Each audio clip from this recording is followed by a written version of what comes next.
እኛንም የሚወክለን አህያ ነው። አህያ አርጉን። የቱን ዱላ ነው ያልቻለ? የትኛው ኮርቻስ ነው በጫንቃዎቻችን ላይ ያልተጫነ?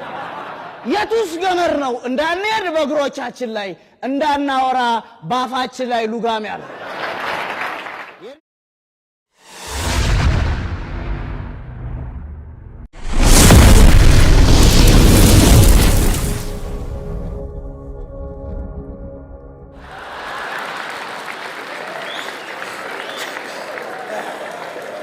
ሁለቱ ጓደኛሞች እየተጫወቱልን ነው።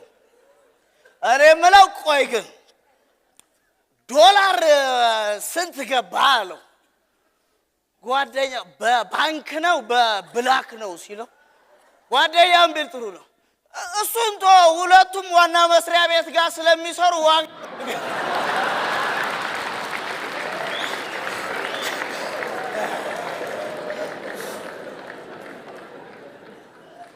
ጓደኛው ያው በብላክ 60 ብር አካባቢ ይላሉ በባንክ 55 ብር አካባቢ መሰለኝ ሲለው ድንግጥ ብሎ በቃ ብራችን እንዲቀለለ ማለት ነው።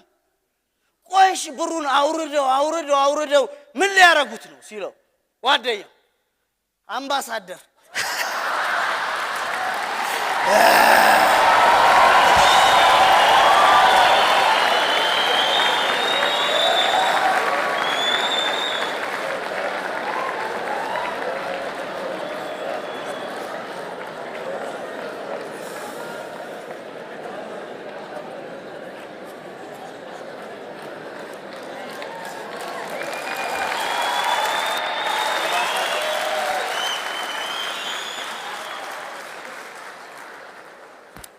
አንድ ምክር ልምከርህ እንደ ወረቀቱ 1 ብር ከመረሳት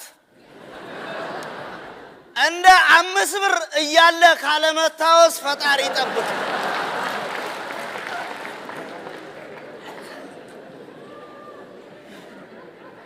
የመምሰልና የመድገም ቢላችን ነው በኑሯችን ሁሉ እየወደቀን እንድንኖር ያደረገን። ማንን እንደምትመስል ምን እንደምትደግም ካላወቅ ሁሉ ጊዜ የውድቀት ኑሮ ነው የምትኖር።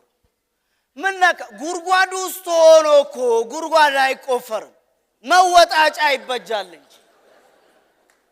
እንድታስመስላቸውና እንድትደግምላቸው የሚፈልጉ ሰዎች እንዴት መሰሉ? በመልክህና በግብርህ እንድታምር በልብስ እንድትዋብ ያረጉና ህሊናህን አሽጠው በሆድህ ብቻ ተገዥ ሆነው እንድትኖር ነው የሚያረጉ።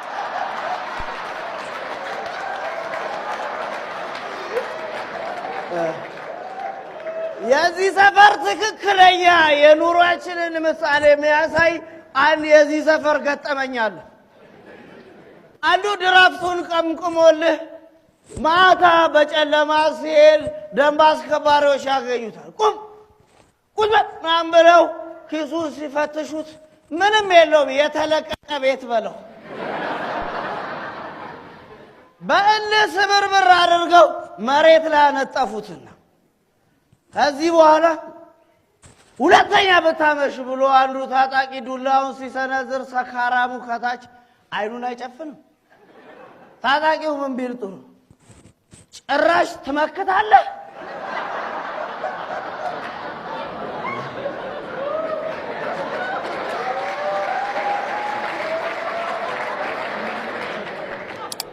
ጭራሽ ትመክታለህ ብሎ ፊቱን እንዳልሆነ አድርገው አሰባበጡታል። ሲጥልብህ አንድ ያርግ በል መታወቂያ ናውጣሉት። እንዴት ብሎ እንዲገለጥ አድርጎ ሰጣቸው። ውሰዱ።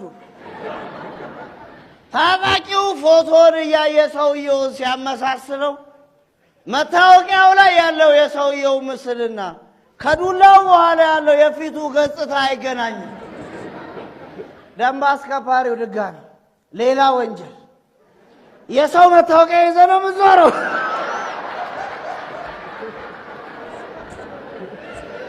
እናቴ ተፈራረቁበት።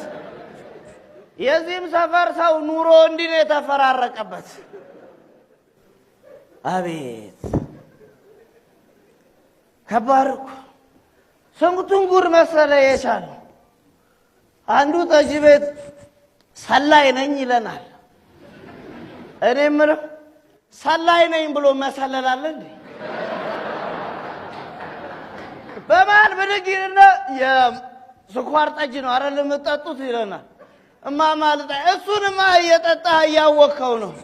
የላይኞቹ ምን እንደሚጠጡ ንገረን እንጂ አለ። ውረታቸው ግራ ግብት ነው የሚለው የዚህ ሰፈር። ከኑሯችን በላይ የነገ ፍርሃታችን ያሰጋል። ተስፋችን በሙሉ እኮ ጽልመት የለበሰ ሆኗል። ነገን በምኞት የሚጠብቅ ሰው እየቀነሰ ነው። ሰላም እደርና እንደምን አደርክ ብርቅ እየሆኑብን እዚህ ሰፈር በዚህ ኑሮ ሁኔታ ምግብ ማስተረፍና በህይወት መትረፍ ድንቃ ድንቅ መዝገብ ላይ ሁሉ ሊያስመዘግብ ይችላል። ወዛደርም በለው አርብቶ አደር፣ አርሶ አደርም በለው ወጥቶ አደር መብላቱ ሳይሆን ትልቁ ጥያቄ በሰላም ማደሩ ነው። ይህን ሻምበልን እኮ አበላል ስታየው በሁሉም ዘርፍ ሰርቀው በሁሉም አይነት ወስደው አሁን የቀራቸው ነገር የሰፈሩ ሰው አስይዘው መበደር። መቼም እኛ ሰፈር ያልተበደረው ብድር አይነት የለም አይደል? ግን አሁን ሊሆንለት የማይችለው ነገር ተበድሮ እንኳን በእዳ አስገብቶ የማይሳካለት ነገር ምንድን ነው? በሰላም ወጥቶ መግባት። በሰላም ወጥቶ መግባት ለዚህ ሰፈር ሰው ኑሮን እንደማሸነፍ ከባድ ሆኖበታል። ክፋታችንና ጭካኔያችንን እኮ በማይዳሰስ ቅርስ ዘርፍ ካላስመዘገብን ብለን ተያይዘናል። ማፈግፈግ፣ መሯሯጥ፣ ሽሽት የሁል ጊዜ ጉዟችን ሆኗል። እውነታቸው ነው። መምህር ቅኔ መንገድ ዳር ቁጭ ብሎ አንድ ተማሪያቸው ይመጣና ይጠይቃቸዋል። እኔ ምሎት መምህር ቅኔ ይሄ መኪና ምንድነው የሚዞረው አሏቸው። ባለፈው የሎተሪ አሸናፊ የጠፋ ጊዜ ሽልማቱ በከተማው እየዞረ አልነበር? የሱ ጊዜ እኮ መምህር ቅኔም ይሄ የምታየው ትልቁ መኪና አንደኛ ዕጣ ነው፣ ይሄ መለሰኛ ሁለተኛ ዕጣ ነው፣ ይሄ እያሉ እስከ አምስተኛ። አንዱ የደስታ ጥግ የጀመርከውን ነገር መጨረስ ነው ሲሉት ባንክ ያለውን ብር አውጥቶ ጠጣበት።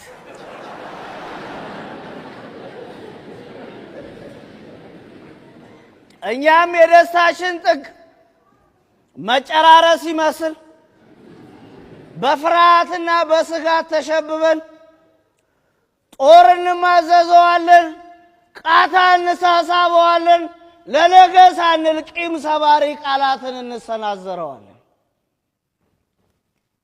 የደስታችን ጥግ ሁሉ ምቀኝነት፣ እንቅልፍ ሳይኖር የሰው ህልምን መቀማት፣ ሲመች መጣል፣ ሳይመች ማጣጣል።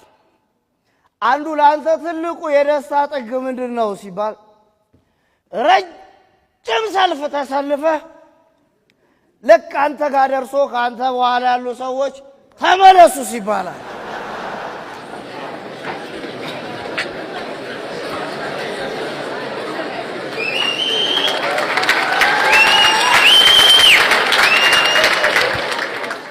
የጉድ ሀገር ነው አለች እማማ ልጣሽ።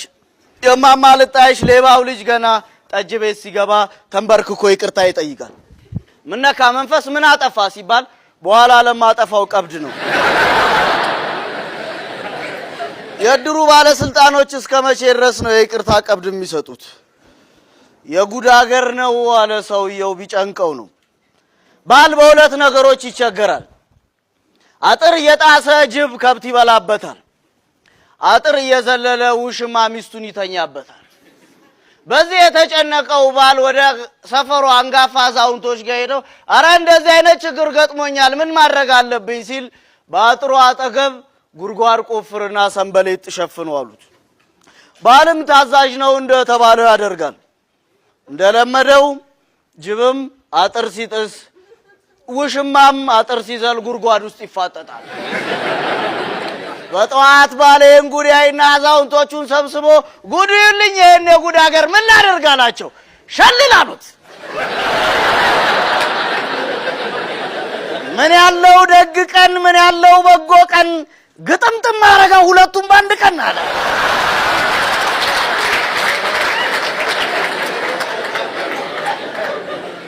ዛሬም እዚህ ሰፈር እኔና የድራችን ዳኛ ሻምበልን አገጣጠመን። ዛሬ የድሩ ጠቅላላ ጉባኤ ስብሰባ ነበር። ሰው እንዴት ለጸቡ እንኳን አሳማኝ ምክንያት ያጣል? ጸባችን የተጀመረው በአጀንዳው ጉዳይ ነው። ስብሰባው ላይ አጀንዳዎቹ ላይ ከተወያየን በኋላ የድሩ ዳኛ ሻምበል ማን ያዘዋል የመጨረሻውን አጀንዳ መጠቆም ጀመረ። የመጨረሻው አጀንዳውም የቀጣዩ ምርጫ አካሄድና ሁኔታዎች ይላል። ልክ አጀንዳውን ከገለጸ በኋላ ማንኛውም ተሳታፊ ሐሳብ ሳይሰጥ ጉሮሮን ጠርጎ ቆመ መድረክ ላይ። ክብራት የድራችን አባላት በዚህ ድር ውስጥ በርካታ ያልጨረስኳቸው ጉዳዮችና ነገሮች ስላሉ ይሄኛው ምርጫ ይተላለፍና እኔ ልምራው። ይሄን ሬጄና ወጣው ስለሚያቀኝ እድል አልሰጠኝም። የማማልጣሽን ጠጅ ቀምቅሜ ነበረ ብድግ ብዬ ማውራት ጀመርኩ። እኛ ሰፈር ውስጥ እውነትን ለመናገር እድል ይሰጠኛል ብለ ከመጠበቅ 40-60 በትግስት መጠበቅ ይሻላል። ብድግ ብዬ ቆይ የክቡር ዳኛ እርሶም አይጨርሱት ስራውን ነው ገንዘቡን ነው አልኩ። የድሩ ስብሰባ ተሳታፊ በፉጨትና በድጋፍ ከኋላዬ ደጀን ሆነኝ። የኛ ሰፈር ሰው እንደዚህ ነው። የልቡን ስትናገርለት ያጨበጭባል፣ በተናገርከው ነገር ስትቀጣም ያጨበጭባል።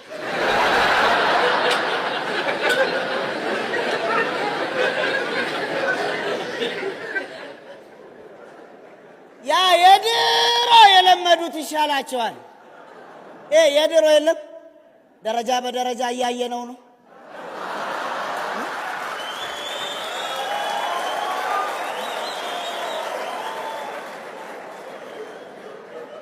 ጉዳዩን እያጤነው ነው።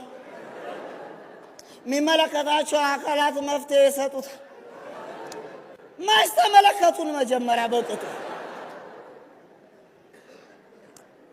ሚስት ሙያ የላትም አሉ። የላቆጠ ገንፎ ሰርታ ለባልየው ሰጠች። ባል ሊበሉ ሲሉ እጃቸውን ያጣብቃቸዋል። ሊበሉ ሲሉ እጃቸውን ያጣብቃቸዋል። ሚስት እየመጣች ጌትዬ ጣፈጠ? ጥሩ ነው አይደል? ይጣፍጣል ብሉ ይጣፍጣል ስትላቸው ሰውየውን ቢሉ ጥሩ። አይ ውዴ መጣፈጡ ቀርቶ እጄን በለቀቀኝ።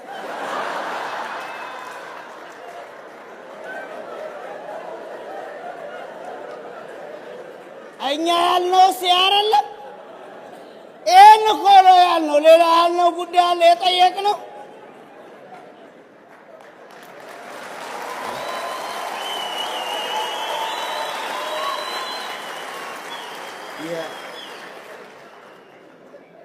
ገንፎ እንዴት መሰለ?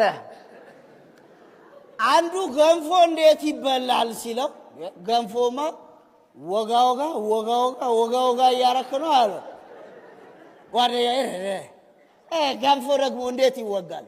ላፍ ነው እንጂ ይደረጋል። ትልቁን ቀመር እኮ ነው የነገሩ ወዳጄ። አዋቂ ናቸው የምትላቸው በመስመር በአይነት ይዘሩና አጭደው ፈጭተው አላጉጠው በውሃ በጥብጠው በሳት ያንተከተኩና መሀልን ባዶ አድርገው ያቀርቡዋል። ከዛስ ጉልበተኛው ከዳር ሆኖ ወጋውጋ ወጋ ሲያረግ አላዋቂውስ መሃል ላይ ቆሞ ወዝና ደምን እየቀላቀለ ላፍላፍ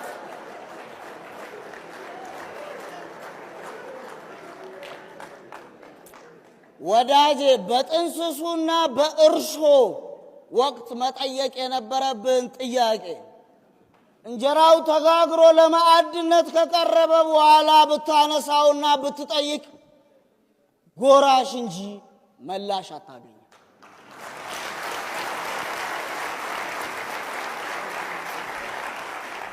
እሱን ተውት፣ በደህና ጊዜ ነው ያበደው አሉ። ልብስና ምግብ ብቻ እኮ ነው ግባቸው የሆኑ ጓደኛሞች ጎረቤታቸው ራቁቱን እየጮኸ ሲሄድ አይተውት እኮ ነው። ወዳጄ በጊዜ ካላበድክ ማበብም እኮ መክሰም ይሆናል። እውነቴን ነው። ይኸው ላጠያየቅና መላሽ የመለያየቱን ልዩነት በአንድ ነገር ልንገርህ። አንድ ገበሬ ዝናብ ሲዘንብ ዝናቡን አልፍ ዘንዳ ለምን ጥላ አልጠለልም ብሎ ወደ አንድ ዛፍ ጋር ሲሄድ የሆነ ቤተ እምነት ያያል። ከአውደ ምሕረት ላይ ሰውዬው ያስተምራሉ። የሰናፍጭ ቅንጣት ያህል እምነት ቢኖራቸው ተራራ ይሄዳል ሲባል ገበሬው ደነገጠ።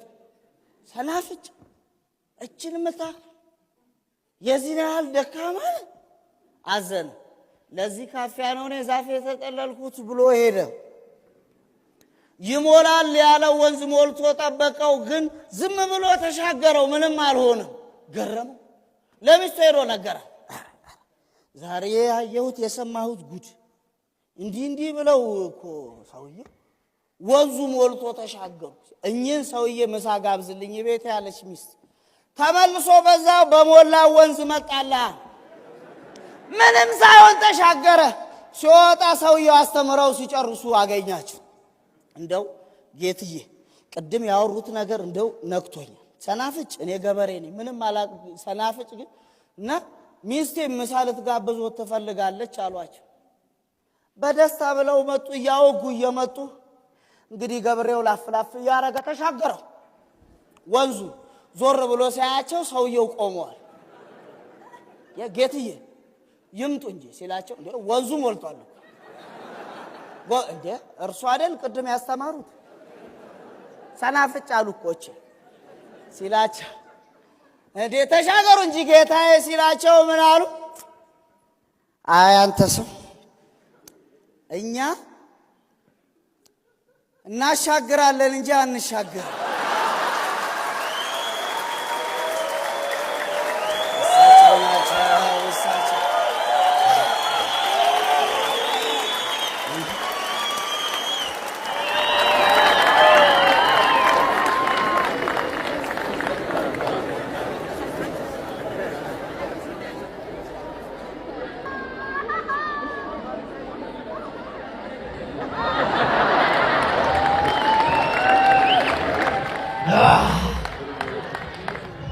ሰውየው በህይወት ደስተኛ መሆን በምንድን ነው የምትገልጸው ሲባል ምን አለ? ራሴን ባለማጥፋቴ። እውነቱን ነው።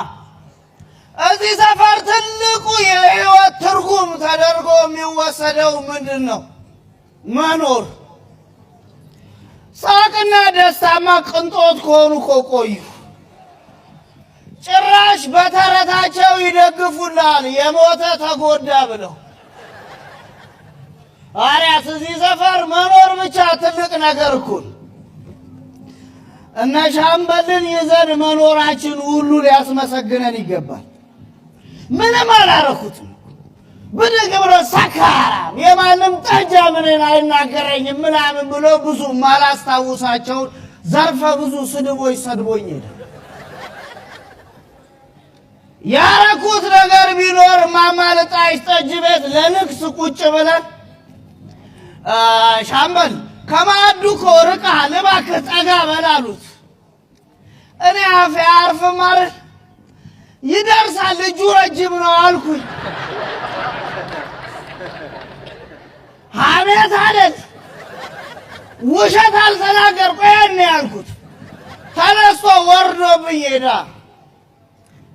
አይ ሻምበል ስንቱ መሰለ እጀ ረጅም መሆን የሚመኝና የሚፈልግ አልሳካ ብሎት ነው እንጂ ታረፍ ሻምበል ብቻ አይደለም ብዙ ሰዎች ናቸው ሰካራምና ቀለኛ ሰው ህይወትም አይገባውም ይመስላቸው። ለምሳሌ አንድ ሰውዬ አህያዋን ተሸክሟት ቢሄድ ብዙዎቻችን በቂልነቱ ተገርመን እንስቃለን አይደል? ለምን? ትክክለኛ እውነት አህያዋ ሰውየውን መሸከም አለባት ብለን ስለምናምን ነው። ነገር ግን አህያ ብቻ መሸከም እንደሌለባት የሚያምን ሰው በጉዳዩ አይስቅም፣ አይገርም። እንዴት ማለት ጥሩ ነው። ቢሆን እንኳን በሰውየው ለመሳቅና ለማፌዝ የሸክሙን ክብደት በራስ ትከሻ ላይ መመዘን አለብን። ይህም በቀላል ምሳሌ ያሳያሉ። አጃቢዎቹ አንድ ሰርግ ላይ ዘፈን አንችልምና አግዘን ብለው አንድ ወዳጃቸውን ይዘውት መጡ። እኛ እንዳንታይ አይችሉም እንዳንባል በርሜል ውስጥ ሆነና አንተ ሙዚቃ ታወጣለህ፣ እኛ ከዚህ እያደመቅን እንቀበላለን አሉት።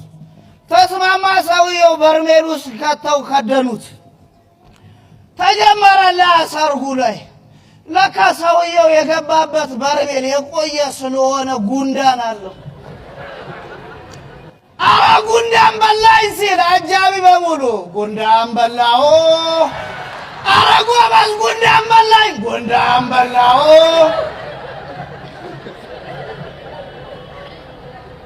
እዚህ ሰፈር እንደ ሰውየው በህይወት ደስተኛ መሆን በምንድን ነው የምትገልጸው ሲባል ምን አለ?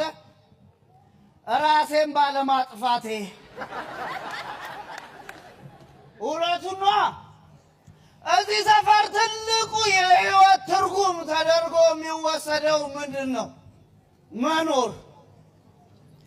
ሳቅና ደስታማ ቅንጦት ከሆኑ እኮ ቆዩ። ጭራሽ በተረታቸው ይደግፉላል የሞተ ተጎዳ ብለው። አሪያስ እዚህ ሰፈር መኖር ብቻ ትልቅ ነገር እኮ ነው። እነ ሻምበልን ይዘን መኖራችን ሁሉ ሊያስመሰግነን ይገባል። ጎበዝ ድሮ ሲበላ አለ በጀቱ ማለት እንደዚህ በእጅ ይያዝና እየተጨመቀ ቀስ እያለ በዚህ ሲወጣ ትልሳል፣ በዚህ ሲወጣ ትልሳል። አልወጣ ካለ ትንሽ ለቀቅ ታረጋል።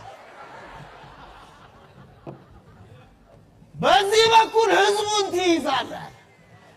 ህዝቡን ይዘን እየጨመቅ ህዝቡን ይዘ ያሁኑ አለ ለቀው በሁለት እጃቸው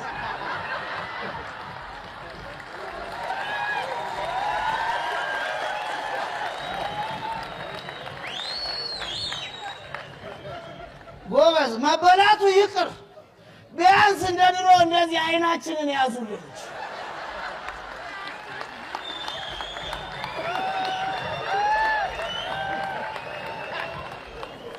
የተባይ መገናኛ ብዙሃን የሚሉትን አሰማምን። ቷን ባለበት ቤት በረሮ ተስፋ አይኖረው ይጠፋል ይሏል። በረሮ ቷን ይጠፋል ብለህ በረሮውን አይደለም በሌሊት በአልጋ ዙሪያ መክበብ ቀርቶ በጠራራ ፀሐይ ማዕድህ ላይ እኩል ይሰፍርና ያኔ የሚደርስልህን ታገኛለህ። መጠርጠር የነበረብን እኮ ገና የጀበና ቡና ጎዳና ላይ ሲወጣ ነበር። ሐሜትና አደባባያችን እኮ ነው መንገድ ላይ ወጣ። ታዲያስ ጣቢያውም እሱን ሐሜት እየለቀመ አይደል የመንደር ወሬና ሐሜት የሚያቀበለን? ደሞ እኮ የኖረ የረጅም ጊዜ የሐሜት ታሪካችንን የማይወክል ሐሜት እኮ ነው የሚያቀርቡልን። ካማ አይቀር እንደኛ ሰፈር ሰው ማማት ነው። የኛ ሰፈር ሰው ምን ብሎ እንደሚያማት ታውቃል? እኚህ የጤና ሚኒስትሩ በጣም ጎበዝ ዶክተር ናቸው ምናምን ይላል። እንዴት ስትል እንዴ የሥራ መልቀቂያ ያስገቡት ከኮሮና ቀድመው ነው።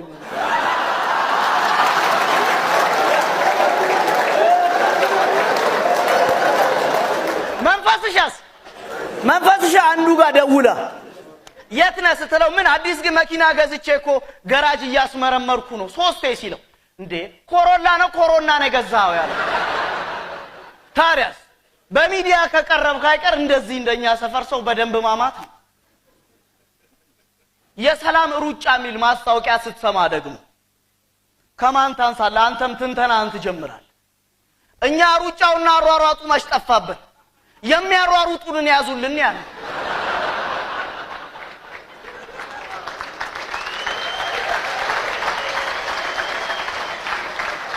ታዲያስ ሌባውን ሳትይዝ የሌባ ልጅ የሚለውን ፊልም ብትሰራ ምን ዋጋ ካማ አይቀር እንደዚህ እንደኛ ሰፈር ሰው ማማት ነው የባህል መስሪያ ቤቱም እኮ ሊቆጣጠር ግድ ይሏል የሐሜት ባህላችንን እያጠፉብን እንኳን ወሰደው መንፈስ እውነቴን ነው ማለት የተባይ መገናኛ ብዙሃን የሚሰጡን ዜና መጠየፍ ካልቻልክ ሐሜትህን መምረጥ አትችልም እንዴት ካለህ ልምድ እንኳን ጥሩ ሐሜት መምረጥ ያቅተሃል የጤፍ ጭማሪ ነው የቢራ ጭማሪ ነው የሚያሳስብ ነው ጤፍም አገር ቀይራ ቢራ መሆኗን ስትሰማ ቀናህባት ለነገሩ አሁንም ጤፍ ስትገዛው ማስከር ጀምሯል ቆሻሻን ለመጣል እኮ መጀመሪያ መጠየፍ ያስፈልጋል አንዳንድ ሰው ደግሞ አለ መጠየፍ የማይችል ታቅፏቸው ቢኖር አንዱ ነው ከቤቱ ያወጣ ደጁ ላይ ቆሻሻውን ይከምርላል ከቤቱ ያወጣ ቆሻሻውን ይከምርላል የሰፈር ሰው ምን ቢሉ ጥሩ ነው ቆልል ሰውየው መጥቶ የሚያጸዳል መስሏል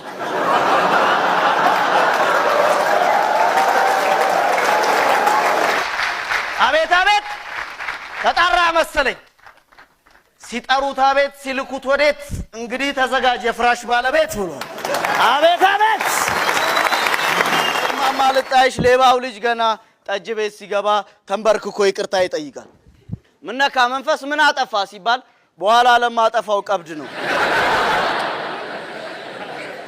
የድሩ ባለስልጣኖች እስከመቼ ድረስ ነው ይቅርታ ቀብድ የሚሰጡት የጉድ ሀገር ነው አለ ሰውየው ቢጨንቀው ነው ባል በሁለት ነገሮች ይቸገራል አጥር የጣሰ ጅብ ከብት ይበላበታል አጥር የዘለለ ውሽማ ሚስቱን ይተኛበታል በዚህ የተጨነቀው ባል ወደ ሰፈሩ አንጋፋ አዛውንቶች ጋር ሄዶ አረ እንደዚህ አይነት ችግር ገጥሞኛል ምን ማድረግ አለብኝ ሲል በአጥሩ አጠገብ ጉርጓር ቆፍርና ሰንበሌጥ ሸፍኑ አሉት ባልም ታዛዥ ነው እንደተባለው ያደርጋል እንደለመደው ጅብም አጥር ሲጥስ ውሽማም አጥር ሲዘል ጉርጓድ ውስጥ ይፋጠጣል በጠዋት ባሌን ጉዳይና አዛውንቶቹን ሰብስቦ ጉድልኝ የኔ ጉድ ሀገር ምን ላደርጋላቸው ሸልላሉት ምን ያለው ደግ ቀን ምን ያለው በጎ ቀን ግጥምጥም ማረጋ ሁለቱም ባንድ ቀን አለ እንዴት መሰለ ወንፊትዬን ጠየቋት ምን ነው እንዴ እየለፋሽ እንዴ እየጣርሽ እንዴ እህልን ከንክርዳድ እየለየሽ ምን ሲባል ነው ከግራና ከቀኝ በጥፊ የሚያጣፉሽ አሏት ወንፊትዬ ምን አለች ባለመቋጠሬ መምህርት ነኝ አንድ ጉዳይ ለማስፈጸም ወደ ቀበሌ ይሄዱና ከቀበሌው ሊቀመንበር ጋር ይገናኛሉ ለአንድ ፊርማ 3 ወር ያመላልሳቸዋል በዚህ ብስጭት ብለው በመጨረሻ ወረቀታቸው ሲደርሳቸው ከወጡ በኋላ መለስ ብለው ጌታዬ ስምህን ማን ነበር ያልከኝ አሉት በኩራት ወንበሩ ላይ ተለጥጦ ሞላ አላቸው ጫጨምርበት የሚወክለን አህያ ነው አህያ ነው የቱን ዱላ ነው ያልቻ የትኛው ኮርቻስ ነው በጫንቃዎቻችን ላይ ያልተጫነ የቱስ ገመር ነው እንዳንሄድ በእግሮቻችን ላይ እንዳናወራ ባፋችን ላይ ሉጋም ያለ የእናንተን የድር ስራ አስፈጻሚ ኮሚቴዎች አጉል ንትርክና ትርክት በመስማት ያተረፍነው ትልቅ ጆሮ ብቻ ነው አይደል አለስ ይሄን ትልቅ ጆሮ ቀንድ ነው ብላችሁ አይደለም እንደ ከማንም ኮርማ ጋር ግንባር ያላችሁ አጋጣማችሁን ስለዚህ አያርጉን አይልም ጎረቤቱ የዚሁ ሰውዬ ጎረቤት ቀጠላ ማይሆን ነገር ነው ብሎ ተነሳል። ማይሆን ነገር ነው ጎበዝ፣ እኛንም የሚወክለን ግመል ነው። ጎረቤትየው እንዴት ሲባል ስንት ዘመን ሙሉ አይደል እንደ እንባችንን እያፈሰስንና እያለቀስን ለአራጆችና ለበላቶቻችን አንገታችንን ስንሰጥ የኖር ነው። ታዲያስ የማንም በአቅም ያነሰ በእውቀት ያነሰ አይደል እንዴ እንደ ግመል ቁጭ በሉ ሲለን ስንቀመጥ፣ ቁሙ ሲለን ስንቆም የነበር ነው። ውሃ ጥሙን ችለን ስለ ውሃ የምናዘም ህዝቦች አይደለንም። ስለዚህ ግመል አርጉልን አለን። ከፊት የሻምበል ካድሬ የነበረው ብድግ አለና ማይሆን ነገር ነው ጎበዝ፣ እኛንም የሚወክለን አበባ ነው አለለ። እንዴት ሲባል ህብረ ቀለም ያለን ህዝቦች ነን እኮ። ህብረ ብሔራዊነታችንን የሚገልጽልን አበባ ነው። እሾሁንም ፍሬውንም እንቡጡንም በአንድነት የያዝን ብንረግፍም ደግመን የምንበቅል ህዝቦች ነን አይል ብድግ አለና አንዱ አበባማ አይሆንም። እንደ አበባ ለሚረግፍና አበባን ለሚያረግፍ ትውልድ እንኳን አበባን መወከልና አበባን መትከልም ጥቅም የለውም ሲል ተነሳላ ሻምበል። ይሄ ጸረ ለውጥ ብሎ ስብሰባውን አያሳምፀው። የጋራ ጉዳይ ሳይኖርህ የጋራ አርማ ትፈልጋለህ።